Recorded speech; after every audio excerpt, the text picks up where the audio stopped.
नमस्कार बिहार और नमस्कार इंडिया। अभी दिल्ली से राष्ट्रीय मदारी निकला भी नहीं बिहार के लिए कि बिहार के चुनाव पे CSDS का पोल आ गया।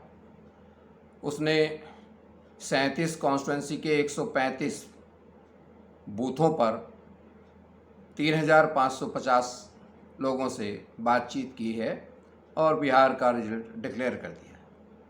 ये उसकी पहली फीचर्स है।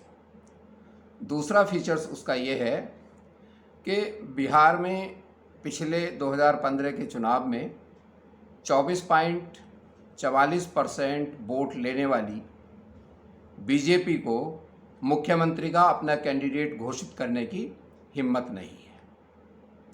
उन्होंने परहित सरस धर्म नहीं भाई को निभाते हुए जिस आदमी को 16.66% वोट राजद के कॉम्बिनेशन में मिलकर लड़ा था, उसे चौथी बार मुख्यमंत्री बनाने का घोषणा किया है। अर्थात चाहे बीजेपी को कितनी सीट मिले, जेडीयू को कितनी सीट मिले, लेकिन बीजेपी नीतीश बाबू को मुख्यमंत्री बनाएगी। अर्थात 2015 के चुनाव में भी जिसे 25% के करीब वोट मिले थे, वो 16% वाले व्यक्ति को मुख्यमंत्री बनाने की घोषणा कर चुकी है। तीसरी बात, पहले जब मुगल शासन काल चल रहा था, नवाबों के राज हो गए थे, तो अवध के नवाब मुर्गे लड़ाया करते थे। अब बिहार के चुनाव में बिल्कुल उल्टा हो रहा है। इसमें राजदीप सरदेसाई और राहुल कंवल ये दो मुर्गे हैं और ये बिहार के नवाबों को लड़ा रहे हैं।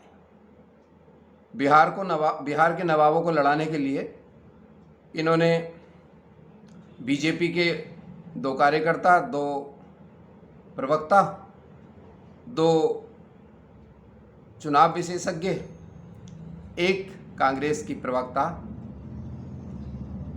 श्रीनेत जी, उन्हें बुला रखा है। और जब भी कोई ऐसा काउंटर व्यू आता है जो बीजेपी या जेडीयू के खिलाफ जाता है, तो फौरन उस प्रवक्ता से दूसरे प्रवक्ता पे क्वेश्चन शिफ्ट कर देते हैं। वो तो कोई बात नहीं, गोदी मीडिया पिछले 6 साल बल्कि 8 साल से कर रहा है। ये 2011-12 में ही लग गया था। मेरे कुछ फंडामेंटल फैक्ट हैं। 2015 का चुनाव जेडीयू और आरजेडी और कांग्रेस ये लगभग एक साथ लड़े थे। कांग्रेस 41 सीटों पर लड़ी थी, 27 सीट जीती थी और उसे 6.66% वोट मिले थे। जेडीयू 101 सीटों पर लड़ी थी, उसे 16.49% वोट मिले थे और 71 सीट जीती थी। आरजेडी भी 101 सीट पर लड़ी थी, उसे 18.69% वोट मिले थे, उन्होंने 80 सीट जीती थी। और आरजेडी की तरफ से तेजस्वी उप मुख्यमंत्री बने थे।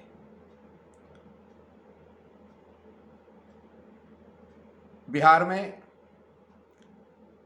लालू ने अपने वादे के अनुसार नीतीश को मुख्यमंत्री बनाया था, जबकि अधिक सीटें लालू की आरजेडी ने जीती थी। लालू जी पर केस चल रहे थे, उन सब की प्रक्रिया में उन पर जो आरोप लगे उसका नतीजा ये हुआ कि जेडीयू ने आरजेडी का साथ छोड़ा और बीजेपी के साथ मिलकर सरकार बना ली।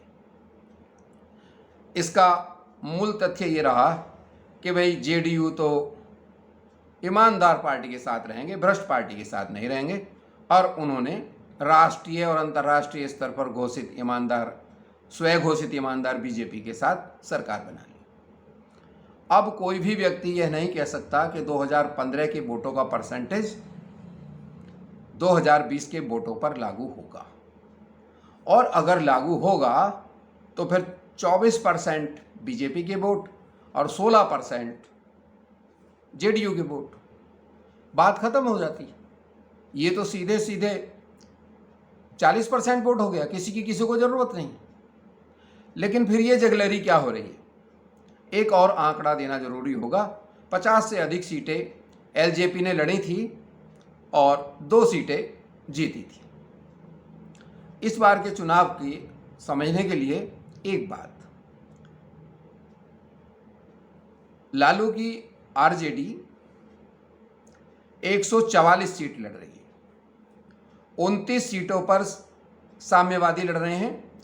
उनका बंटवारा है 19 और 6 और 4, CPI-ML और CPI और CPI-M, अर्थात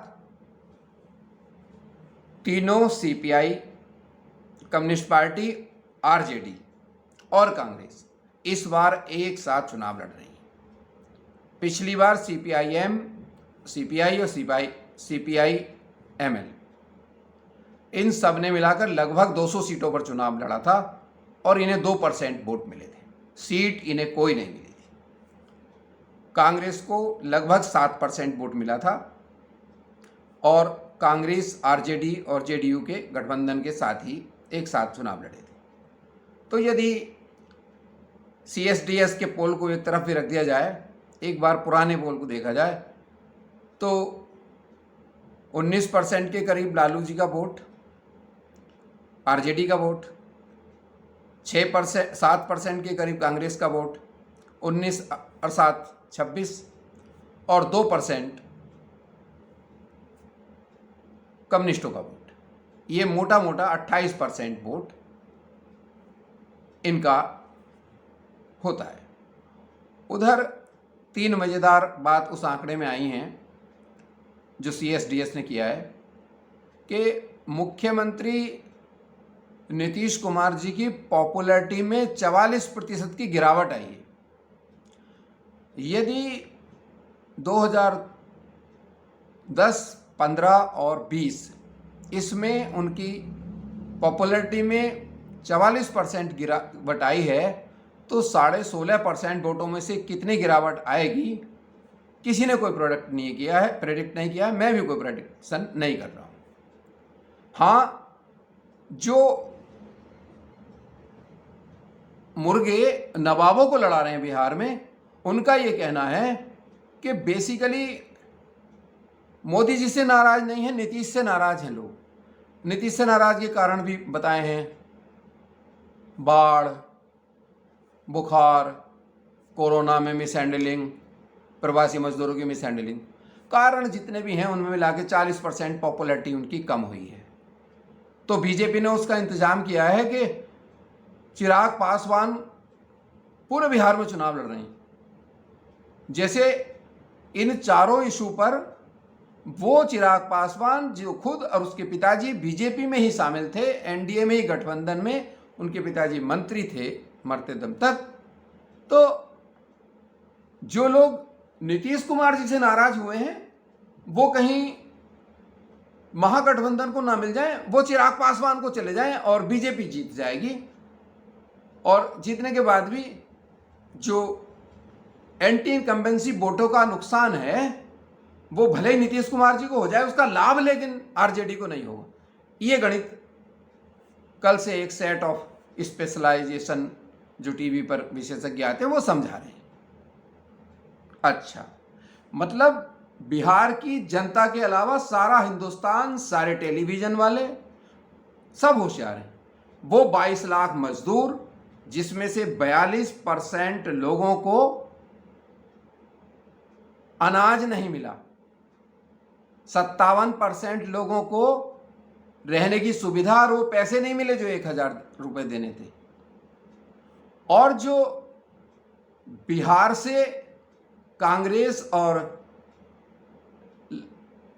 तेजस्वी द्वारा व्यापक स्तर पर उन्हें लाने में सहायता दी गई, उनके रहने का इंतजाम करा गया, उन्हें भोजन की व्यवस्था की गई, उसका उनके मस्तिष्क में कोई प्रभाव नहीं। दूसरी बात, 2015 के चुनाव में यही मुर्गे जो नवाबों को लड़ा रहे हैं, उनका ये कहना है कि इस बार बेरोजगारी का जो इशू पहली बार 2015 के चुनाव में 10% था, वो अब के 22% है। अरे जब बेरोजगारी से असंतुष्ट बिहार का नौजवान 10% के मुकाबले 22% असंतुष्ट है, तो क्या वो असंतुष्ट राहुल गांधी से है, सोनिया गांधी से है, प्रियंका गांधी से है, लालू जी से है, तेजस्वी जी से है? What Ravish you are talking. मतलब जो सत्ता है, सत्ता में कौन है? सत्ता में नीतीश कुमार है, सत्ता में बीजेपी है, सत्ता में चिराग पासवान है। तो एंटी इनकम्बेंसी उनके साथ होगी, उनके विरुद्ध होगी जो 30 साल से सत्ता में नहीं है। अरे वो इन गोदी मीडिया में बैठे हुए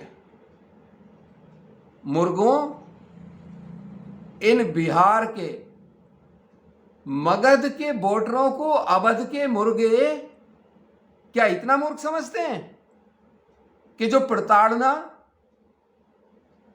बिहार के युवाओं ने, बिहार के मजदूरों ने, बिहार के बेरोजगारों ने, बिहार के कोरोना पीड़ितों ने, बिहार के बाढ़ पीड़ितों ने और सुशासन बाबू नीतीश कुमार के 5 साल के काल में 5 पुल बहने ने जो प्रताड़ना देखी है समाज में, वो आईवाश हो जाएगी। आप उसे आईवाश कर दोगे। 37 कॉन्स्टिट्यूंसी के 135 बूथ और तुमने 245-44 सीटों का रिजल्ट घोषित कर दिया कि नीतीश की इनकम्बेंसी, एंटी इनकम्बेंसी जरूर है, लेकिन तेजस्वी को 27% लोग मुख्यमंत्री बनाना चाहते हैं और नीतीश बाबू को 30%। ये इतना ही सरल अर्थमेटिक है क्या? पिछले चुनाव में जब आरजेडी और जेडीयू एक साथ चुनाव लड़े थे, तब तुम्हारी महाराष्ट्रीय पार्टी केवल 157 सीटों पर लड़ी थी पूरे बिहार में, बीजेपी, और 157 सीटों में से कुल 51 सीटें जीती थी। इस बार कौन कौन इस कॉम्बिनेशन के विरुद्ध है? 22% युवा, 22 लाख मजदूर, जिनमें से 42% को अनाज भी नहीं मिला है। फिर ये अनाज मिली है, अनाज ही नहीं मिला है उन्हें पीडीएस सिस्टम का। लोग ठेले पे अपने मरे हुओं की लाश ले जा रहे हैं, एम्बुलेंसेज नहीं मिली। तुम्हारा मुख्यमंत्री कह रहा है कि जो जहां है वही रहे। जहां वो रह रही हैं 16 स्टेट में इंडिया के, वहां उन्हें काम नहीं है, दवाई नहीं है, रोजी रोटी नहीं है। और केंद्र सरकार ने, रेलवे ने जो किराया बॉम्बे से पटना का था, उसमें 60% की छूट देने के बाद भी 140 रुपए किराया बढ़ा दिया। 500 की जगह 650 रुपए ले रहे हो किराए के, सिंपल ट्रेन की उसमें। और ट्रेन जो बंबई से चली वो पटना पहुंचने के बजाय उड़ीसा पहुंच गई। जो ट्रेन 24 घंटे 25 घंटे में बिहार पहुंच जाती थी, वो 11-11 दिन में बिहार पहुंच रही। ये है तुम्हारी केंद्र सरकार की, मोदी जी के कौन से विभाग ने, मतलब क्या जो 22.5 लाख मजदूर अकेले बिहार के बंबई से, दिल्ली से, तमिलनाडु से, हैदराबाद से, कर्नाटक से जो ये आ रहे थे, और इन्हें, मतलब बिहार के मजदूरों की महिलाएं रेलवे स्टेशन पर मर गई और ये नहीं तय कर पा रहे लोग कि वो नहीं, वो तो वैसे ही यात्रा से मर गई, यात्रा के दबाव से मर गई। रेलवे स्टेशन पर बॉडी पड़ी है, बच्चा अपनी माँ का आंचल उठा के देख रहा है, उसे नहीं पता वो मर गई है। और मोदी जी बहुत लोकप्रिय हैं, रेल मंत्रालय बहुत लोकप्रिय है। अरे क्या बात कर रहे हो तुम लोग? 10 नवंबर का इंतजार करिए।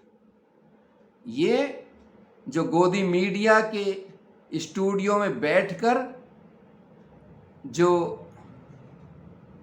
मुर्गे मगध का रिजल्ट अवध के नवाबों को मिलाकर लड़ा रहे हैं ना, आपकी आंखें खुल जाएंगी। तेजस्वी विल स्वीप द इलेक्शन। जय हिंद, जय भारत।